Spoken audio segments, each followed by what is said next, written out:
Does the son have to pay the nurse if she became his father's wife? A tense confrontation unfolds in court. An elderly man who needs constant care, his new wife who demands a salary for her work, and a successful son who finds it absurd. Is it love or a cunning calculation? Does the wife have an obligation to care for free, and where is the line between obligation and exploitation? A court decision that can tear a family apart forever. Chapter 1. The Eve of Battle. Cook Judicial Circuit, Chicago. The cold wind was blowing dry leaves along the streets, and the sky was overcast with heavy clouds that threatened to pour rain. In the courthouse, filled with the dim light of daylight lamps, the tension was almost palpable. George Carter sat in his wheelchair at the plaintiff's desk, nervously running his fingers through the sleeves of his old jacket. His look was tired, but his eyes were alert and determined. He knew today would be a difficult day. Today he had to fight not just for money, for respect, for justice, for his own dignity. Opposite him, on the other side of the hall, stood his son, Michael Carter, a tall, well-dressed man who radiated confidence. His gaze read something between irritation and indifference. He didn't want to be here. He considered this lawsuit to be ridiculous, as well as his father's claims. Judge Linda Harris, known for her strictness, entered the courtroom and everyone stood up. Her black judicial robe barely rustled as she sat down at the lectern. She looked at the two men, the old father and his successful son, and sighed softly. She had seen such cases dozens of times. Money, pride, family conflicts, they broke people much faster than any disease. The George Carter v. Michael Carter case. The court declares the hearing open, she said in a calm but firm voice. George straightened up in his chair, feeling his heart beat faster. His attorney, Sarah Nelson, leaned over and whispered, "Remember, Mr. Carter, speak clearly. The main thing is to prove that your need for care has not disappeared." George nodded, though not very enthusiastically. He was not new to life, but he felt uncomfortable in court. It was a territory of rules and procedures he did not understand. And here is his son. Michael was always a master of manipulation, cold calculation, knew how to convince people of his rightness. "Your Honor," Sarah began, rising. "My client is an elderly person, disabled person of the first group. He needs 24/7 care, and that is why his son, the defendant, agreed to pay for the services of a carer. But as soon as this woman became Mr. Carter's wife, the payment stopped. The need for care has not disappeared, but the son's help has. We insist that this is unfair." Michael just sighed and smiled with the corners of his lips. He knew that his turn would be next, and he was already prepared to answer. The judge looked at both of them carefully. "So, Mr. Carter, do you think your son should continue to pay the nanny who is now your wife? Why exactly?" Her voice was neutral, but with hints of interest. George took a deep breath and answered, "Your Honor, this is not just my wife. She is a professional nurse who cares for me in a way that no one else can. I love her, yes, but this does not cancel the fact that her work should be paid. If my son no longer helps financially, I will not be able to provide quality care." Michael could not stand it and quietly, almost sarcastically, muttered, "Wife or caretaker, Dad, did you decide?" George flared up, but held back. This is just the beginning. He was ready to fight. They will see who is right. Chapter 2. Discovering the Process. A tense silence reigned in the courtroom. Judge Linda Harris tapped her gavel to signal the official start of the hearing. The people sitting on the benches for spectators froze in anticipation. It was not just a family dispute. It was a confrontation between two different worlds, two generations, two views on life. George's attorney, Sarah Nelson, adjusted her glasses and gathered the papers in front of her. She was always focused, attentive to details, and this process was no exception. "Your Honor," she paused, letting each word carry weight, "before you is a matter of family responsibility. My client, George Carter, is an elderly man with serious health problems. His need for care has not changed since his son, Michael Carter, first took on the responsibility of paying for a sitter. The only change is that this woman is now his wife. But does that mean she stopped doing the job? No, Her duties remained the same, but her pay was stopped. We insist that such a decision is unfair. Michael sat motionless, his face still, but his fingers drummed nervously on the table. His lawyer, Henry Thompson, calmly got up, as if everything that was happening was already decided for him in advance. Your Honor, his voice sounded calm, but with a slight chill in his tone, this is not about medical care. It's about money. The plaintiff is trying to force my client to pay his own stepmother for what she is supposed to do as his wife anyway. Does marriage change the essence of her work? My client did not stop helping his father. He continues to buy him medicine, pay his bills, and provide him with food. But he does not consider it fair to pay his stepmother a salary for her love. George gritted his teeth. He didn't want to argue with his son, but Henry's words cut him like a blade. It wasn't about the money. It was about respect, about the principle. Judge Harris leaned forward and tapped her fingers thoughtfully on the table. Good. I will hear both sides, and I will also call witnesses. The plaintiff has the floor first. Mr. Carter, can you explain why you believe your son should continue to pay for care? George sighed and raised his head. That's how it started. Chapter 3. Testimony of George Carter. George Carter ran a trembling hand across the table in front of him, gathering his thoughts. He could feel all eyes in the courtroom on him, waiting for his words. A deep breath, a pause, a brief glance at his son. His heart was beating faster than usual. He was not used to justifying himself to strangers, especially to his own son. Judge Linda Harris looked at him calmly over her glasses. Mr. Carter, you have the floor. Explain to the court why you believe your son should continue to pay for child support. George nodded and cleared his throat, his voice husky but firm. Your Honor, I am not asking for handouts. I didn't come here to beg for mercy. I came here because I want justice. I didn't get any less sick after I got married. My needs have not gone away. I still can't live on my own, take my medication on schedule, take care of myself. The care I need is the same as it was a year and a half ago when my son agreed to pay for it. The judge nodded, her face still impenetrable. Go on, Mr. Carter. George looked at Michael. His son sat stone-faced, arms folded across his chest to show that he had no intention of giving in. Michael, I understand that you think this is unfair. You think my wife should take care of me for free. But tell me honestly, do you really think that caring for a seriously ill person is not work? That the woman who monitors my health 24/7, who makes sure I don't slip into a diabetic coma, who helps me out of bed every morning, doesn't deserve to be paid? Michael pursed his lips but didn't answer. Your Honor, I understand how it looks. But my wife is not just a wife. She is a registered nurse. She worked in a hospital, taking care of people who needed constant supervision. I didn't marry her to get care for free. I married her because she became a part of my life. But her work is work. She doesn't just make me coffee in the morning. She makes sure I wake up at all. There was a soft whisper in the courtroom. The judge raised her hand, demanding silence. So you think your son is breaking his promise to help you? George looked directly at Linda Harris. He helps. But help is not the same as responsibility. I know that he buys me medicine, that he pays the utility bills. But that doesn't change the fact that if I go without care, I just might not make it through the next year. Michael finally raised his voice. Dad, I'm not leaving you. I do everything to make you feel good. But you want to make me pay a woman who already has every reason to look after you.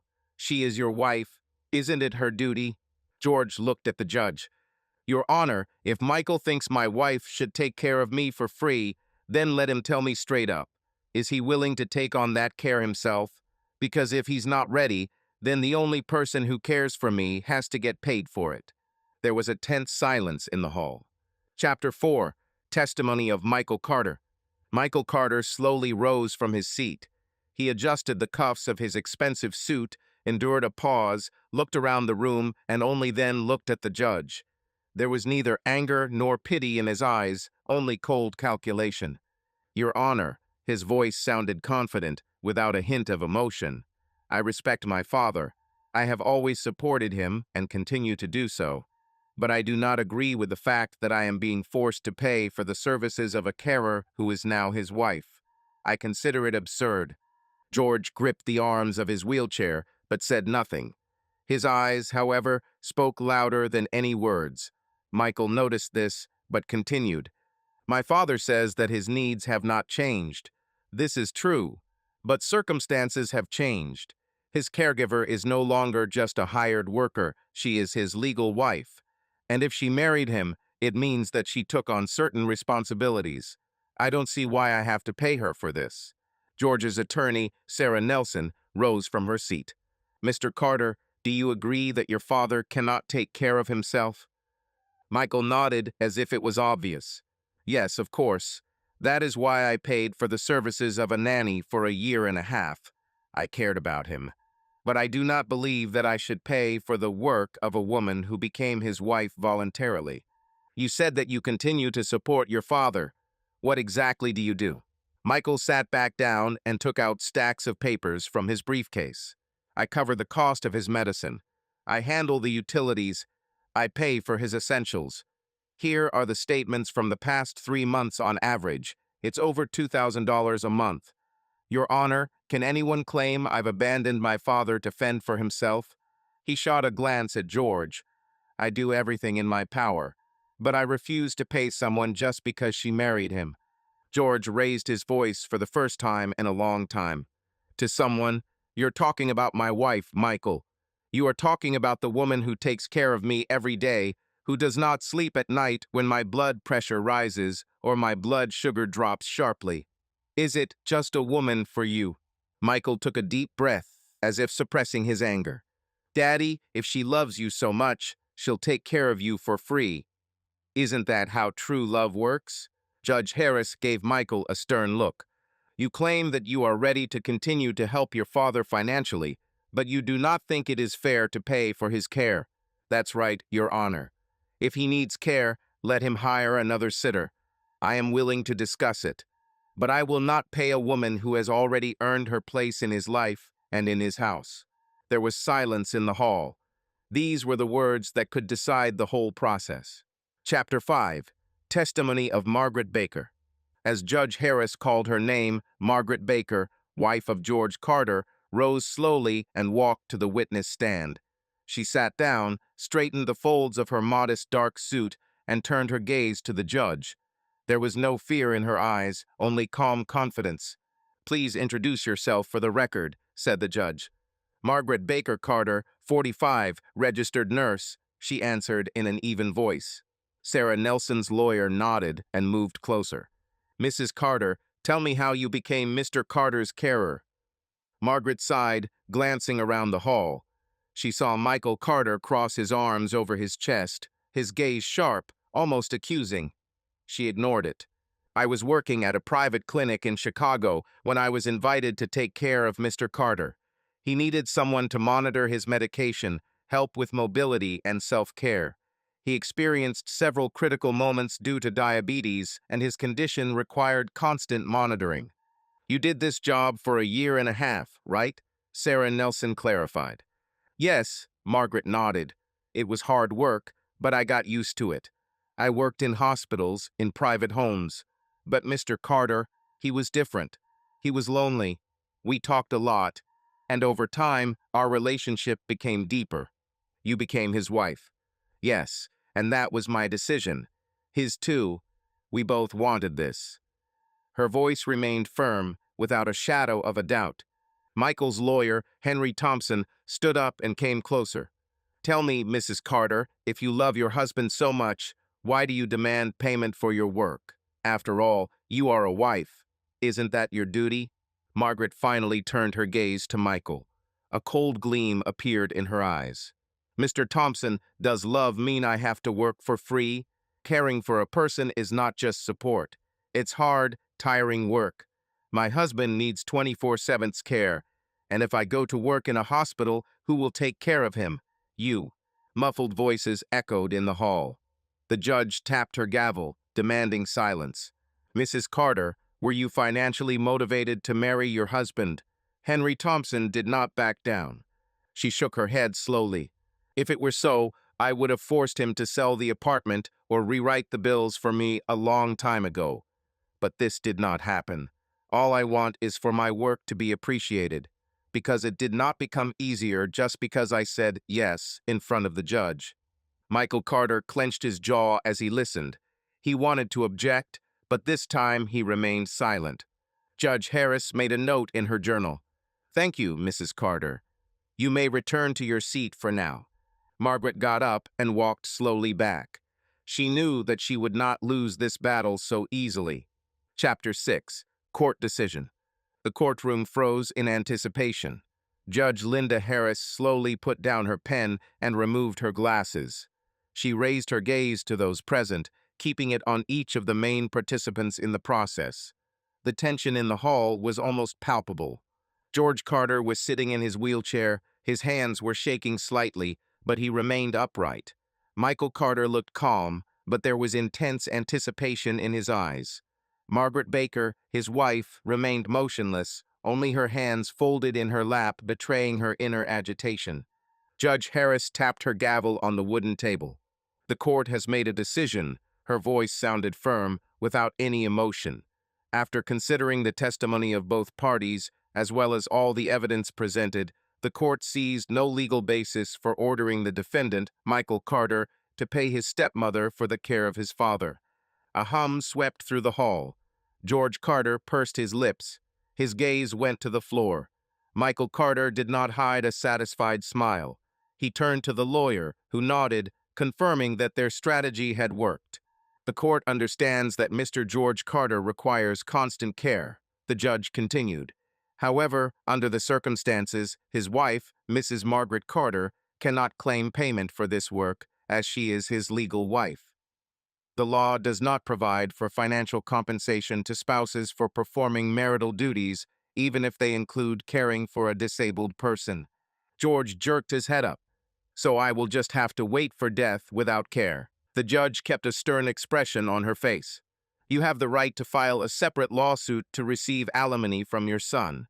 But taking into account that the defendant already provides financial support in the form of payment for medicines, utilities, and products, the court considers it unlikely that such a claim will be satisfied." Michael Carter intervened. "Your Honor, this means that my father and his wife now have to decide for themselves how to arrange care. I do not refuse to help, but it is not my responsibility to pay for the work of a woman who has to take care of him as a wife anyway." Margaret turned sharply to him. "Do you even understand how difficult it is? He can't stay alone. He needs care every minute. You just want to wash your hands and disclaim any responsibility. I pay for everything he needs." Michael answered coldly. "This is more than most children do for their parents."